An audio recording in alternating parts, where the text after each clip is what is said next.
I'm very sure, Mr. Speaker, that you know very well that the Committee on Anti-Drugs is very active on RA 9165. I am aware, Mr. Speaker. Oh, you are aware, Mr. Speaker. Thank you. If you're aware, Mr. Speaker, then what was the purpose of the privileged speech? I don't know if my distinguished colleague was present when I was mentioning an amendment on Section 21 of RA 9165, particularly exempting the media from being signatories in drug-related operations, particularly on confiscated items, Mr. Speaker. All right. Thank you, Mr. Speaker. The reason why I wanted to ask the good gentleman is because, you know, RA 9165 was passed already in the last Congress. Alam ko na ang gustong gawin ni Erwin Tulfo. Okay. It was a grandstanding gone wrong. Okay. I think home run dito si Goma. si Richard Gomez. Na home run dito si Richard Gomez. So who are you talking to? Just a privilege speech mo. Are you talking to the Congress? Kasi definitely you're not talking to us, or if you're talking to us, you're talking to air kasi tapos na namin yan, nagawa na namin yan. Sino kausap mo dyan, di ba? Yun yung pinupunto ni Richard Gomez. Sino kausap mo dyan?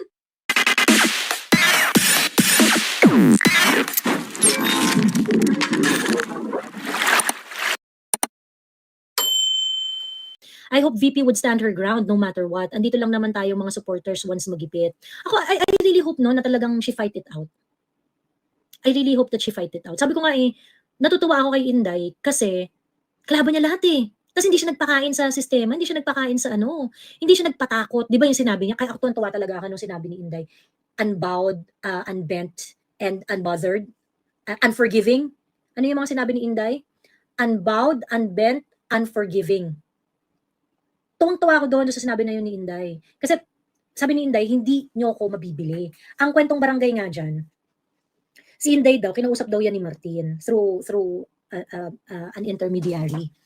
Ginawang panakot talaga kay Inday yung gigit-gitin yung mga tao niya. Ganun.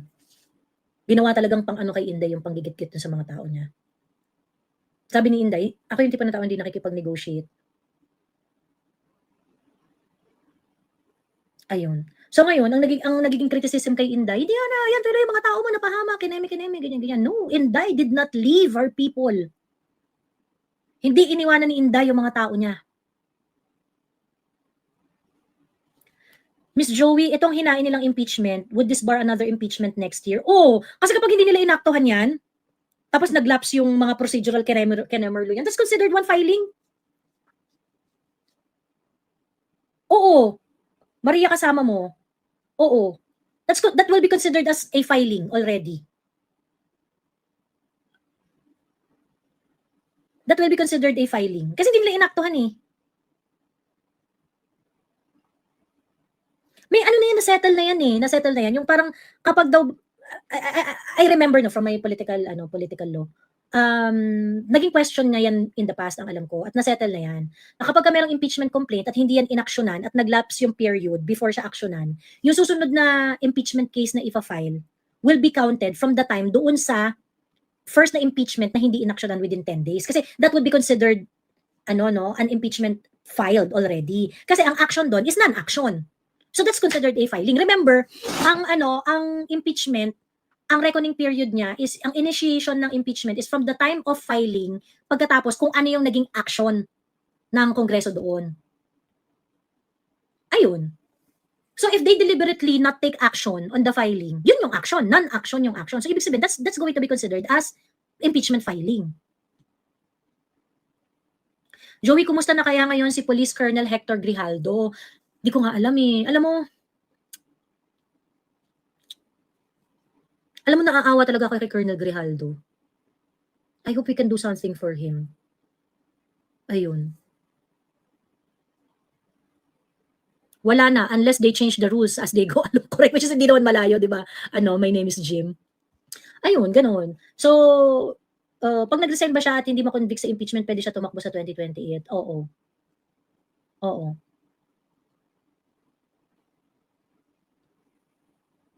Actually, yan nga, yan yung sinasabi nila, ano yan yung sinasabi nila Rog Gutierrez, Darkness. Yan yung parang ina-excuse nila, yung para hindi mag-expire yung 10 days kasi magko-consolidate daw sila. Ganon. Pero kasi yung consolidation, who's gonna act on the consolidation? Kasi pwede ba yung gawin ng pwede ba yung gawin ng Secretary General? Yung Secretary General, ano lang naman yun? Ministerial lang yun. 'Di ba? Pero exciting yan, no? Paano kaya nila isa-sort yan? So ngayon, habang tumatagal tong impeachment na to, kagaya nga ng sinabi ko, hindi ako naniniwala na matcha-challenge ang Congress because of lack of time. No, I don't think so. Hindi yan matcha-challenge because of lack of time. Wala silang paki sa oras. Ang importante sa kanila, makakuha ng numbers. Once makakuha ng numbers yan, lalagariin nila yan. It doesn't matter kung session is on, session is off. Ano bang ginawa nila dun sa Quadcom at sa Committee on Good Governance and Public Accountability? Kahit naka-break, naghihiring sila. 'Di ba? Sabi ni Gargoyle, eto na naman si ate pa intellectual effect, sabi niya. O sige, Gargoyle, akyat ka para makita natin yung intellectual effect mo. Bilis. Akyat. Mute na kita ha, pero ini-invite kitang umakyat. Ayan. Gargoyle, akyat ha, akyat. Dapat matulungan natin si Grijaldo, kawawa naman, mahusay ng tao, ngunit ginipit ng Crocs, totoo. Ang laki-laki ng nirisk ni Colonel Grijaldo.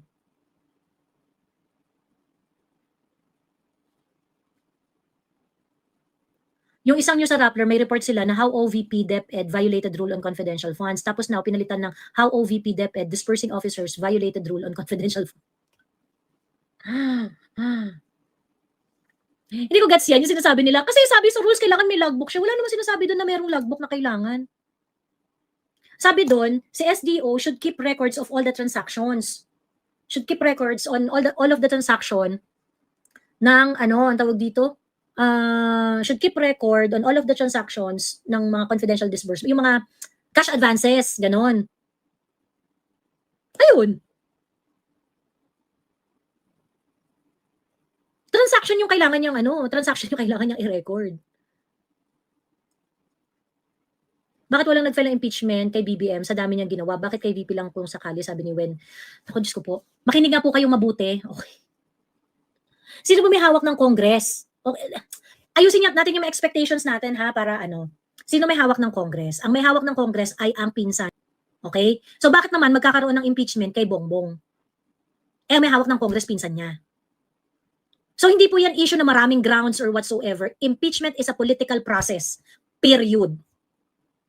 Impeachment is a political process. So ibig sabihin, as long as you have the numbers, magpo-proceed yan. Hindi yan about na hindi, yung ground, ganito yan.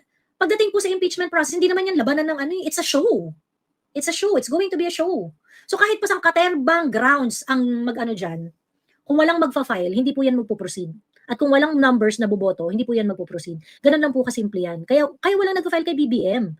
Dahil ang may hawak ng Congress ay pinsan niya.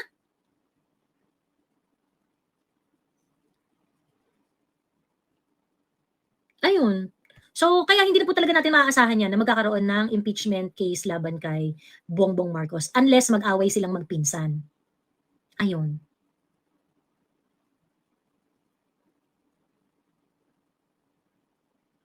Military lang ang makakapagpigil kay Tamba, sabi ni Paul Manuel. Correct, kaya ako sa totoo lang, I do not want to exclude the men in uniform in all of these political problems that we have. Because the job of our men in uniform is to protect the people. And if our budget is being raped by the legislature in conspiracy with the executive department, sino mapoprotekta sa atin? Kalaban natin executive, kalaban natin ang legislative. 'Di ba? Kahit magkaso ka dyan, bago mo pa matapos yung mga kaso dyan, wala na, limas na ang pera.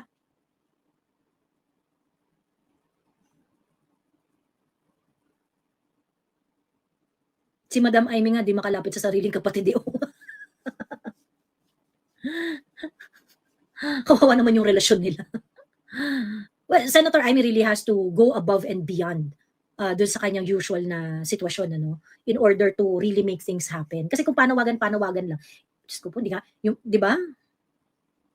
I do not expect makikinig siya sa panawagan ng kapatid niya. Sabi ni Darkness, they feel the wave of disgust and anger ng tao sa ngayon, kahit uniform men. And sa totoo lang, kaya nga nung nakita ko yung manifesto ng ano no ng Maringal Class of 1988 supporting General Wilkins, nabubuhayan ako ng loob. Kaya nga dapat, sa totoo lang, kaya dapat talaga every time na merong mga pagtitipon-tipon or whatever, ganyan, suportahan natin kasi lalo na yung sa INC eto na lang kahit paghandaan na lang natin yung INC event na yan. Yung INC event na yan, maglalabasan yung mga INC, sabayan natin, suportahan natin. Kasi para makita ng men in uniform na naghihinagpis na ang mga mamamayan. Ngayon, kapag nakita ng mga men in uniform na talagang tayo naghihinagpis na sa sitwasyon natin ngayon, it's easier for them to decide. 'Di ba? At the end of the day, the men in uniform must protect the people. Diyos ko po, napakamahal na ng lahat ng bilihin. 'Di ba? So yun, intayin natin yung sa INC, Miss Joey, may date na po bang INC? Is it Luzon, Visayas po ba? Hindi ko alam kung kung ano yung plano, kung multi-location ba to, kung sa Manila lang ba, ganyan-ganyan. Wala pa akong alam kung ano yung detalye at kung ano yung balak ng INC. Pero ang pagkakarinig ko, yung una kasi, ang sabi sa akin, parang before the year ends. So, before January 1. So, yun yung una. Pero ngayon yata, ang sinasabi, mukhang after New Year na. After New Year na. Ayun.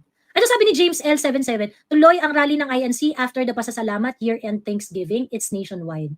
Ayan, so nationwide daw. Ayan. So, James L777, sana, kasi ang sabi naman sa akin, welcome lahat kahit hindi ka INC, welcome lahat. Yun din yung sinabi nila ka Jen at saka yung sa Saganang Mamamayan, yun yung sinabi nila, welcome ang hindi ka iglesia.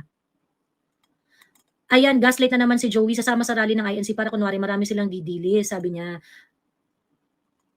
Anong tawag mo dun sa INC, yung sa stand ng INC? Ba't kailangan bang Ay, di ko gets, Gil de la Cruz, akyat. Gil Doroteo, aka Gil de la Cruz. Paano naging gaslight yun? Gamit ka ng gamit ng word na gaslight, hindi mo alam ibig sabihin. Ano ibig sabihin ng gaslight? Gamitin mo muna yung word na gaslight sa kanyang totoong gamit. Bilis, Gil de la Cruz.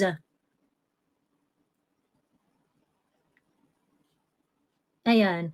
Wala pa yan ate kasi Thanksgiving pa namin, this 22 and 23. Tapos may big event pa kami ng pamamahayag. So baka after pa ng pamamahayag namin. Amir, yung pamamahayag nyo, when will it happen? Before New Year or after New Year?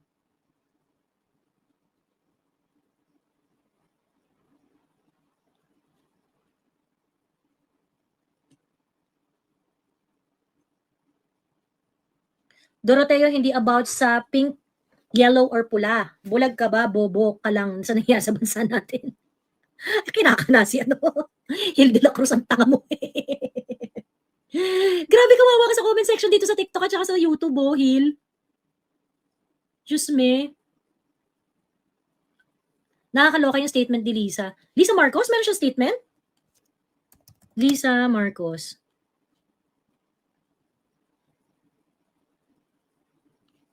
Statement saan? Nawala na si Gil de la Cruz kasi di niya alam meaning ng gaslight. Totoo. Uso kasi yung word na gaslighting, kaya maski hindi alam ko ano ibig sabihin, gamit ng gamit. Totoo. About dun sa alter ego raw pag may sahod from the government. Saan niya sinabi? Pink ako, sabi ni Average Joe, pink ako pero I support Sara Duterte's fight. Gahaman at likaw bitukan ni B at Tamba. Sabi ni Average Joseph. Yeah, and I think yung political persecution kay Inday is a very very blatant corruption. You do not even have to like Inday Sara para maintindihan mo na mali yung ginagawa kay Inday. 'Di ba? Rappler.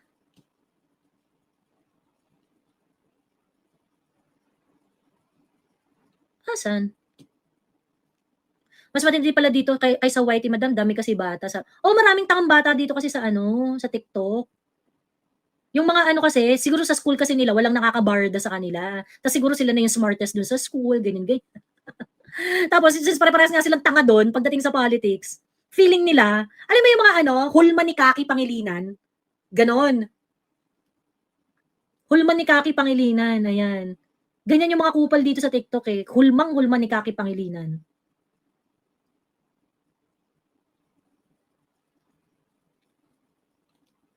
Asan yung ano, yung sinasabi ninyo? Hindi ako sa Rappler, hindi ko, wala naman. Wait, hanapin ko yung kay Lisa.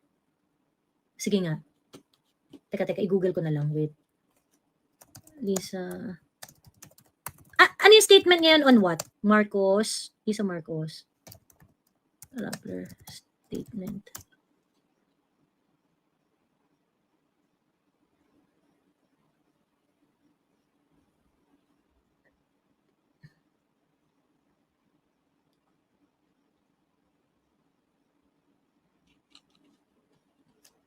December 2024.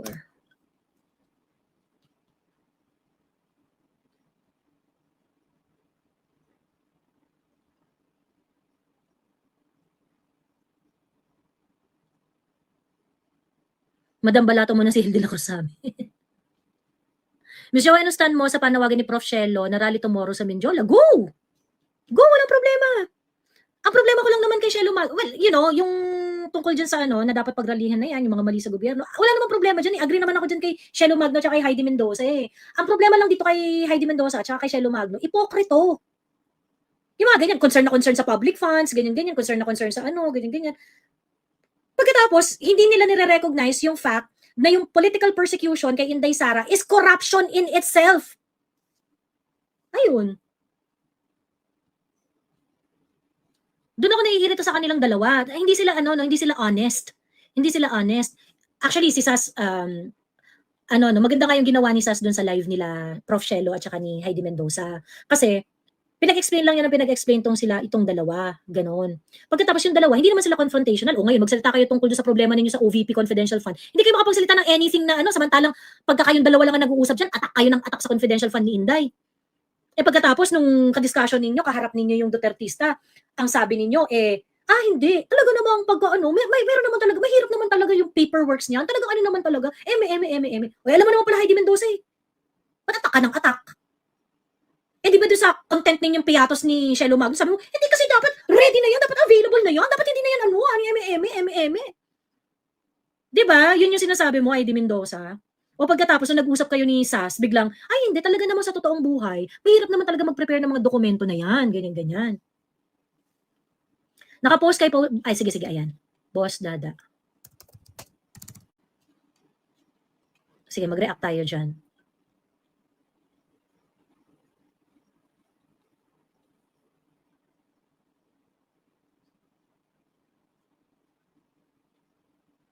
Asan? Ito. Ibang klase tong si Lisa, yung comment ang inaakala mo, kinasal siya. Sagwa rin talaga nung gustong purihin ka pero kailangan mo magbayad ng bots.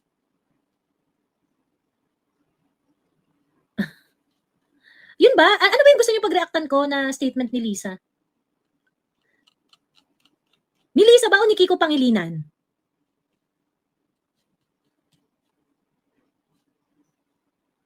Takot mabasag ni Sas, kaya ingat sila, ang galang pa naman mambasag ng trip ni Miss Sas.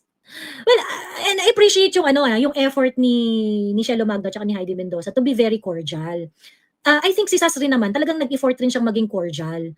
Nag-effort rin naman sila maging cordial. So ngayon, nung naging respectful tong si Shelo Magno, naging reasonable sila. Kagaya nun, sinabi nila na inamin na rin ito ni Heidi Mendoza at saka ni Shelo Magno na kapag may allocated na budget sa isang agency, they are expected to exhaust the budget. O so ngayon, pagka ginamit mo yung reasoning na yan, doon sa argument na 11 days and 125 million in 11 days, so, paano naging tama yun? Paano naging tama na questionable? Itong si Shelo Magno at si Heidi Mendoza, di ba? Sila rin yung nagpe-perpetuate na yan na questionable. Ang paggastos ng pondo in 11 days ng 125 million. Ngayon, ang problema doon, siguro kung ako yung kausap nitong dalawang to, sususugin ko talaga yun. But you said, Professor Shelo Magno and Heidi Mendoza, in many of your contents, you said na questionable ang paggastos ng perang allotted. 'Di ba? Ayun, hindi ako i-invite ng mga yan kasi talagang I'm going to really hold them accountable sa pambobobo nila sa audience nila. Ganun. Kahapon din nila masabi mali yung paggastos ng 11 days. Correct!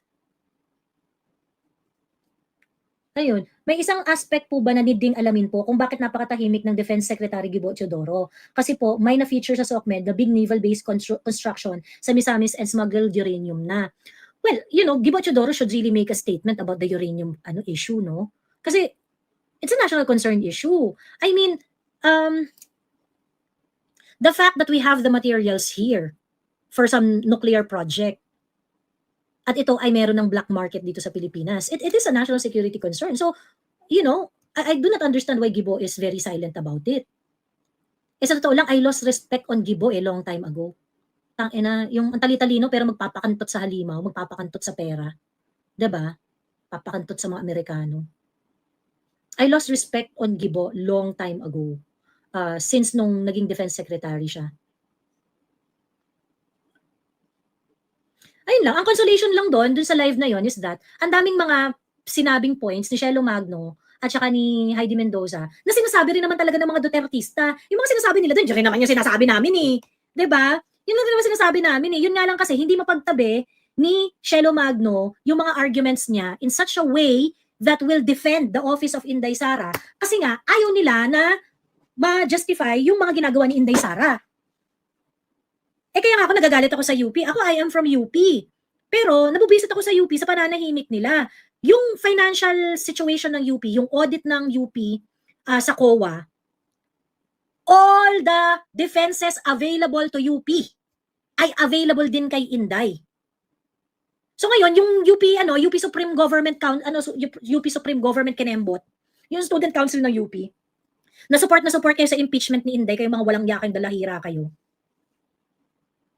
If the confidential fund is an issue for you para i-impeach si Inday, hindi ba dapat gamitin nyo rin yung mga observation ng COA sa UP para ipa-abolish ang UP? Di ba? Yung mga taga-UP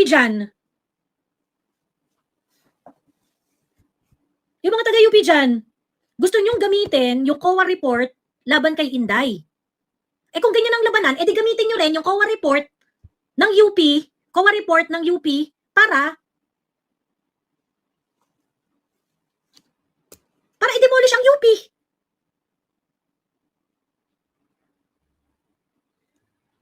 Binuin mo yung UP, 160 million ang pera na hindi pa nila nasisettle since December 31, 2022.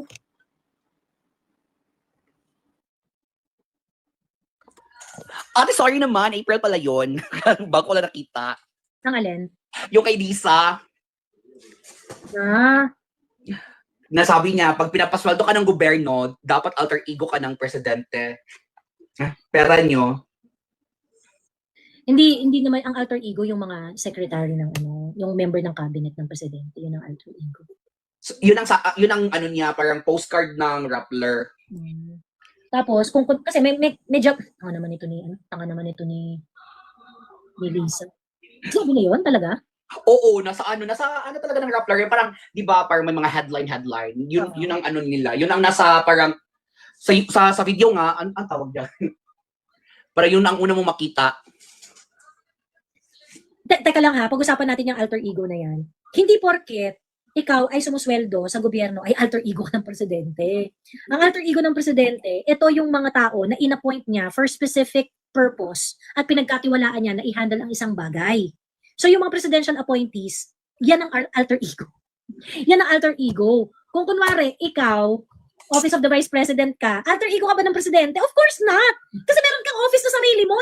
Hindi ka naman naging Vice President dahil President si Marcos eh. Kahit sino maging presidente, merong Vice President. Truths. Tanga naman. Kung sinabi yan ni Lisa, ang tanga-tanga niya. Diyos me.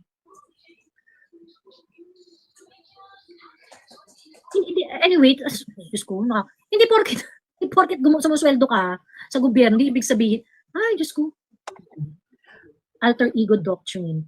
That's what you call serving self-interest. Let's call spade a spade, mga ipokrito. Besides the intellectual ko, no, professor and commoner, hindi naman makakonect sa ordinaryong tao, sabi ni Darkness. Sabi ni Maraya kasama mo, speaking of this uranium, kaya I sent you the screenshot on Gibos visit in Imbia CDO that in PVDEC in Misamis na bakit biglang andun siya sa mga places kung saan ang uranium came from. Tapos ate nakakakaba siya kasi 'di ba after dong uranium issue, may 300 na in transit ng mga Afghan refugees. Dire-diretso na to sa totoo lang. Kung hindi tayo kikilos, hindi tayo, we're not going to pressure the government to do something about this, and if they're not gonna get the help of the men in uniform, diretso tayo sa inidoro lahat. Correct. Ayun. Tapos may papalubag-loob na biya si ano ngayon, si Tamba. Ano? 350. Talaga. Hindi naman natutuwa yung men in uniform doon eh. Hindi naman natuwa yung men in uniform doon. Grabe talaga. Ano na lang ba? Lahat na lang pera ng gobyerno. Ayun. So ano yung nangyari kay Erwin Tulfo at kay Richard Gomez? Ay, sinupalpal siya ni ate ni Goma. Parang kasi 'di ba, yung mga Tulfo mayabang yan sila magsalita, 'di ba? Oo. So nag-interpolate si Goma. Kasi may nag-privilege speech si Tulfo about media signing something during drug bypass ata yun or something to that effect. Tapos sabi ni Goma, alam mo ba yung RA Kineme? So sinagot ni Tulfo na oo, alam ko. Oh, good kasi alam mo. Puro English yun. Ay, teka, ito. Papanoorin yan. natin. Wait. Teka lang ha. Mas maano ka, mas masayahan ka kung mapanood mo kasi Sige. ikwento ko. Ano ka tawag dito yung mga nandito? I would like to find out from the good congressman if you are a member of the anti-drugs committee. No, I am not, my distinguished colleague. I am not a member of any committee right now since I am part of the deputy majority group, Mr. Speaker. And if you are what were you again, Mr. Speaker? Deputy Majority Floor Leader, Mr. Speaker. Deputy Majority Floor Leader. I'm very sure, Mr. Speaker, that you know very well that the Committee on Anti-Drugs is very active on RA 9165. I am aware, Mr. Speaker. Oh, you are aware, Mr. Speaker. Thank you. If you're aware, Mr. Speaker, then what was the purpose of the privileged speech? I don't know if my distinguished colleague was present when I was mentioning an amendment on Section 21 of RA 9165, particularly exempting the media from being signatories in drug-related operations, particularly on confiscated items, Mr. Speaker. All right. Thank you, Mr. Speaker. The reason why I wanted to ask the good gentleman is because, RA 9165 was passed already in the last Congress. And during this Congress, it has also been amended. And in Section 21 of RA 9165, I don't know if the good gentleman is aware, the Deputy Majority Floor Leader is aware that Section 21 has been taken up. Can you repeat that, Mr. Speaker? Tagalogin ko po. Aware po ba tayo na yung Section 21 po, ito po ay tinitake up po dun sa amendments natin sa RA 9165 in the committee. Kaya nga po, Mr. Speaker, kailangan natin balikan at bilis-bilisan po ang problema po natin sa Kongreso. Kaya po tayo napupulaan ng mga kababayan natin. Napakarami natin mga batas na kailangang ayusin, subalit hindi po naaayos, kaya kailangan po natin bilis-bilisan. Kung ito po ay na-take up, sana po ay bilisan pa para kaagad po ito ay ma-review at magawan po natin ang paraan dahil ito po ay kahilingan ng mga kasamahan po ng ating Fourth Estate, Mr. Speaker. Tama po. Napakaganda pong suggestion po niyan. Since kayo po ay malakas po sa Senado, baka pwede pong sila pong sabihan ninyo dahil wala po tayong counterpart sa Senado. Tapos na po tayo sa amendments natin. At yung pong privilege speech niyo kanina, pagtanggal po ng media, personalities, pag dumarating ang inventory time, pag mayroong buybacks, wala na po sa provision. Pagdating ho natin doon, Mr. Speaker, we will do that. But for now, we really have to look into this, maybe push on and convince our counterparts in the Senate to pass this law immediately. Matatagalan pa po tayo kasi dadaan pa po tayo ng eleksyon. Pag hinintay po natin na umabot kayo ng Senado, ay isang taon na naman po yun. Congratulations po at inamin nyo na talagang panalo na kayo sa Senado. I'm very happy that a colleague of ours will be in the Senate soon. Pero ibabalik ko lang po, Mr. Senator, na ito pong hinihiling ninyo na tanggalin natin or i-amend natin sa Provision 21 of RA 9165, matagal na po naming tinabaho ito sa aming komite at tinanggal po talaga po namin to. Ang tanging hiling namin, katulad din ng hinihiling ninyo, sana nga po mapabilis natin ito sa Senado dahil sa Senado po, hindi ko alam pero baka pwedeng kayo na po ang magsalita. Baka pwedeng kayo na mag-privilege speech. Pakisabi na bilis-bilisan po para itong hinihiling natin na ma-amend itong Section 21 ay matapos na. Alam niyo ho, I will just have to correct my colleague. Hindi pa po ako senador, Your Honor. Ako po ay isang mambabatas, ako po ay isang representative, hindi pa po ako senador. Do, tumatakbo po ako senador, nais ko lamang po linawin na ako po ay isang congressman. Correct. Ako po ay member ng AXIS Party List at hindi po ako senador. Baka ang inyo po ibig sabihin, yung aking po nakatatandang kahuya po, siya po yung senador. Pangalawa, kaya ako nga po pinapabilis-bilisan para marinig po tayo sa Senado. Nabilis-bilisan po nila dahil ito po ay hindi pa naman batas. Habang ito hindi pa po batas, ala hong saysay ang pagre-review, wala hong saysay ang pagtanggal ho natin ng section na yan, Section 21, kung hindi pa naman po ito batas. What I am trying to point out, Mr. Speaker, I guess we have to do something about it. And para marinig ko, kaya ho tayo nagka-privilege speech para marinig po tayo sa Senado. Now, we are waiting for the decision, Mr. Speaker. If I can only do a privilege speech in the Senate, then I will do so. Unfortunately, I'm still here, a member of 19th Congress, Mr. Speaker. Salamat. Salamat, Mr. Congressman. Sinabi ko lang po yung sinabi niyo na gagawin niyo pagdating niyo po sa Senate. Inulit ko lang. But Mr. Congressman, we do something about it. We have done something about it. In the committee level, ito pong Section 21 na hinihiling ninyo ay wala na po. Alam niyo ho, Mr. Speaker, ito po ay nasa committee level at tulad po ng sinasabi ko, kaya ko nga po I am pushing for it, na bilis-bilisan po natin. Marami po tayo mga batas na pending po ngayon. Hindi lang po itong 9165. Marami pong kailangang revisahin, reviewin. Ang kailangan lang po natin ay bilisan po dahil ang taong bayan ay nag-aantay po. At hindi po tayong ika nga ay pwedeng manahimik o kaya mag-relax dahil po nakatingin po sa atin ang ating mga kababayan at gusto po nila na bilisan ang pagpasa, pag-review, whatever, ang ng mga batas po natin, Mr. Speaker. Therefore, Mr. Speaker, I think the correct manifestation should be, since the requested section is to be amended, and it has been replaced already, Mr. Speaker, is that the correct manifestation should be, we request that the Senate should fast-track this House version of RA 9165. That, I think, is the correct manifestation, Mr. Chair.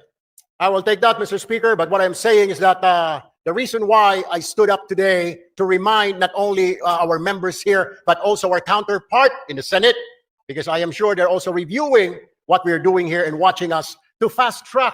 Kung meron man, kung nandyan na po sa kanilang mga kamay, na bilisan, because we cannot dictate them.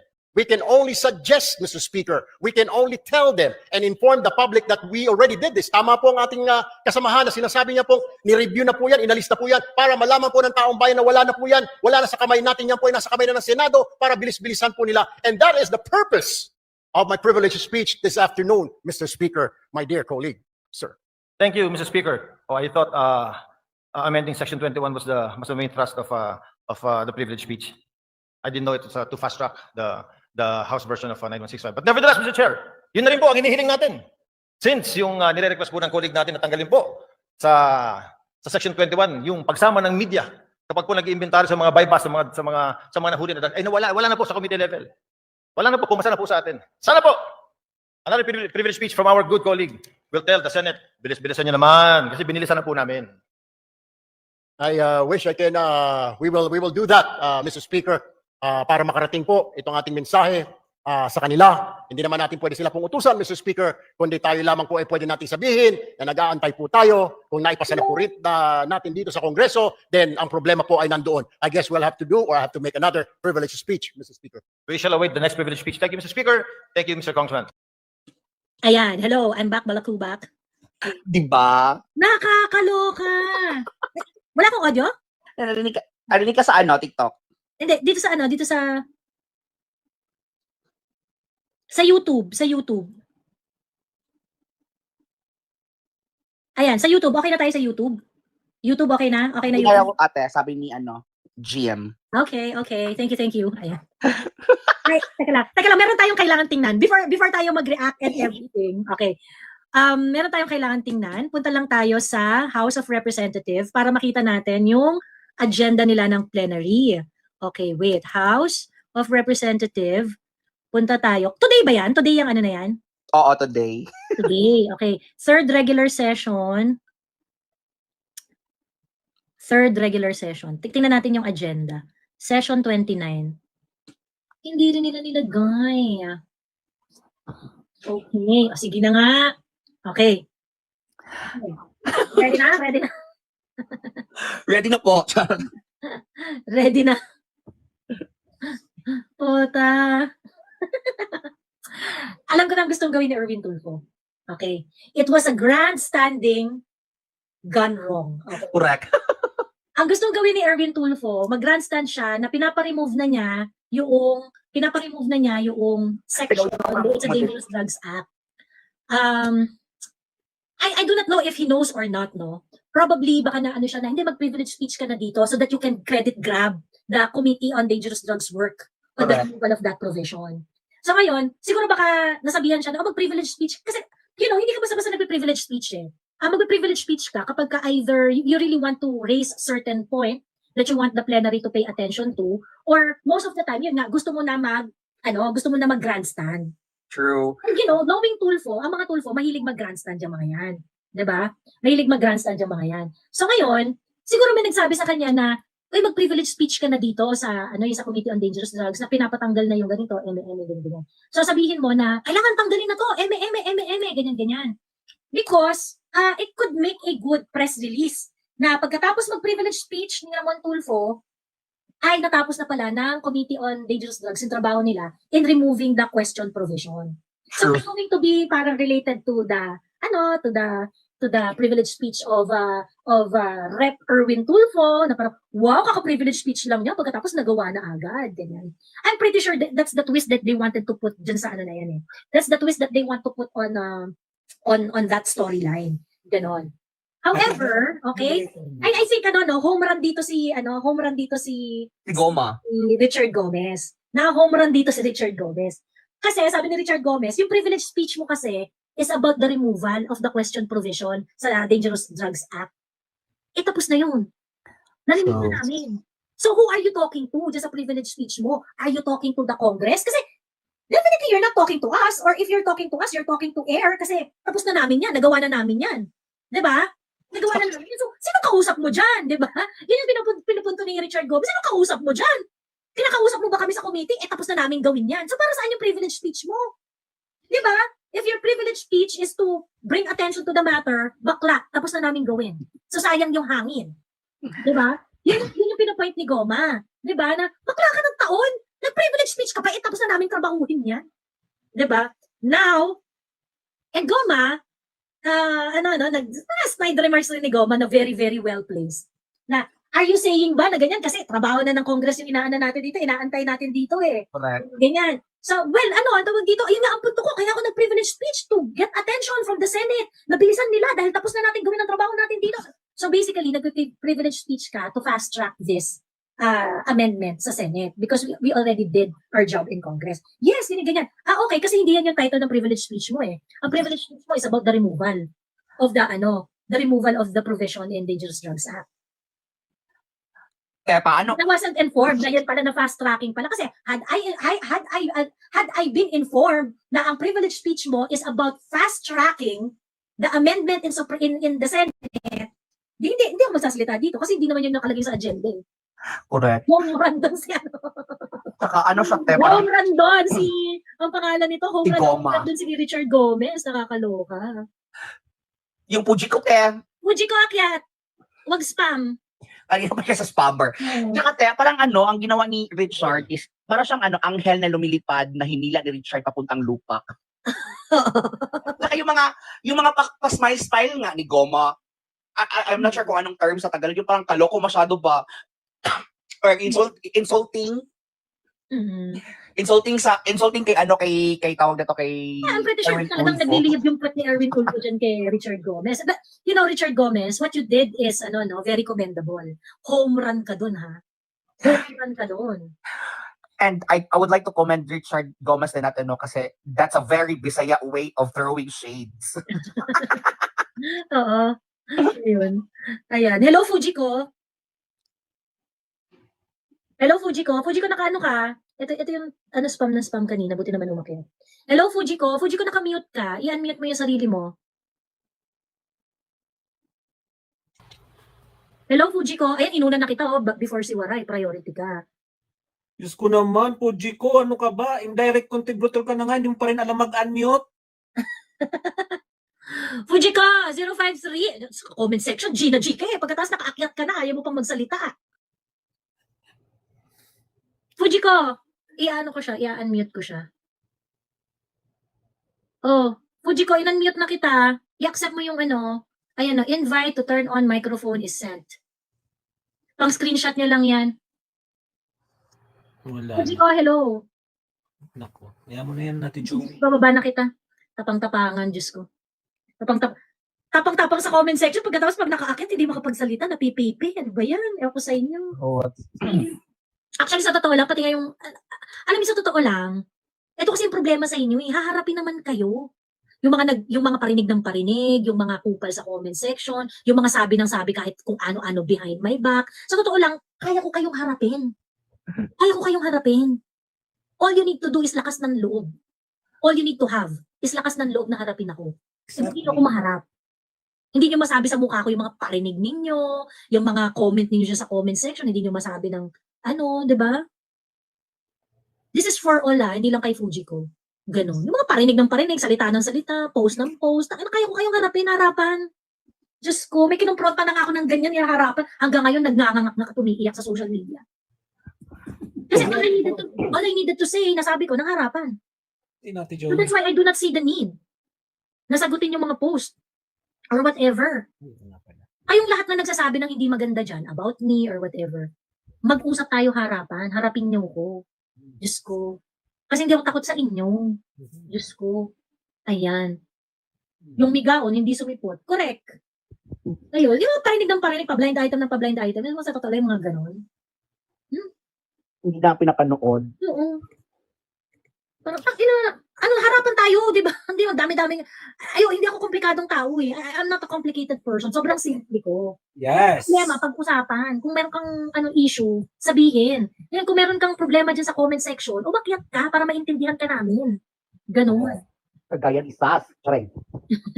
Kagaya ni Sas na, eto kasi, before ako nanood nung video na yon, tinignan ko kung ano bang audience ng dalawa.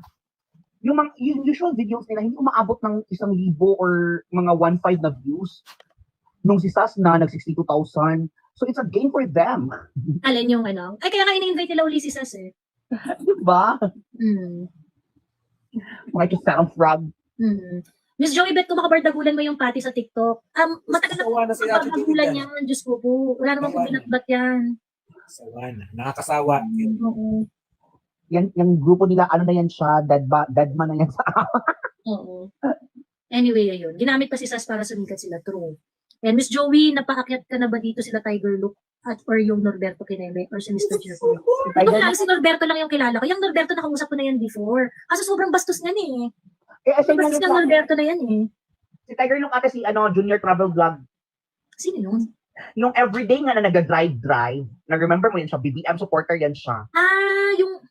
Yung parang addict ang Ay, Diyos ko, Ate Joey, huwag mong pagtsagaan ng pangit ng hayop na yon. bastos din yun. Wala yun, bago lang yun sa TikTok. Mhm. Ayun, si Sas pa ang kaangat ng engagement nila. Totoo. Correct. Puros mga green heart ang nakikita ko. Mhm. True. Ayun. Anyway, ayan. So, Waray, ikaw, anong gusto mong i-share? Teka, tapusin lang muna pala natin yung ano. Yes. Tapos mo, Ate Joey. Tapusin lang natin yung kay Richard at saka kay bongga doon si Richard Gomez. And to be fair kay Richard Gomez, of course, he's a politician, no? So, naintindihan naman natin kahit paano na naglalaro naman talaga mga politician. So, for quite some time, syempre, gusto niya na si Nico David yung bayaran, di ba hinamon mo yan before the election, Miss Joey? Oo. Tapos ang sagot niya, ayaw daw niyang buhatin ako. Ganun. Pero, Diyos ko, ano buhatin mo sa akin? TikTok lang naman meron ako noon. Wala namang kita yung TikTok. Correct. Wala kita yung TikTok noon nung hinamon ko si Nico David. Pagkatapos ngayon, gusto niya na magdebate kami. Sabi ko, sige, go na go ako magdebate tayo para sa bayan. But it has to be zero monetization. Hindi niya na ako binother ever. Walang pera eh. Sabi ko, zero na monetization eh. Dapat, yung vlog natin, yung debate natin, dapat zero monetization yun. Diba? Para magkaalaman tayo. Para sa bayan talaga. Diba? O, hindi pumayag si Nico David. Ay, ganun pala yun dapat, no? Hindi pumayag. See? Mga pera eh. Zero monetization ang debate para wala kayong income pareho, walang bayad. Oo. Diba? Ayun. So anyway, yun. Ayun na lang. Ate Joey kasi hindi nila nahalata na tulad sa estilo din ni PRRD at Ninday, yung mga shade ba na simple, di ba? Sabi niya, di ba sabi mo nanalo ka na as senator, congratulations, Mr. Senator. Tapos parang hindi na malayo ni Erwin Tulfo na tinatapunan na pala siya ng shade bago niya na-correct yung self. And when he corrected himself, sinabi niya pa, unfortunately, I am still here. Tapos yun yung gusto yung public servant na para sa kanya, unfortunate for him to be part of the Congress. Akala ko ba public service? True. Tsaka yung kilig na kilig. Uy, kilig na kilig na siya, nagsisenador siya. Ayun.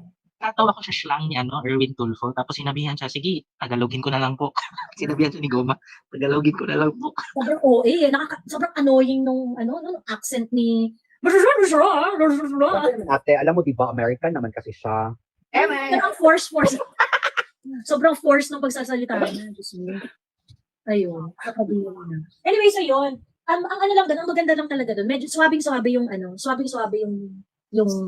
Tanungan. ni Richard doon. Naka-home run doon home run doon si Richard Gomez. Ayun, very good job. Ayun. Sorry Miss Joey, paano po niya sabihin na buhatin kanya? Hindi ba hindi siya halos makatayo sa upuan niya? Ayun. Ano siya? Pilantod. Pilantod kasi yun si Nico David. Ayun. Pilantod siya. Ayun. Anyway, after nung sinabi ko yun, ayaw na, di na ako binother ni Nico David. Lampere eh. Diba? Ayun. Anyway, hello. Waray, meron kang gustong i-share?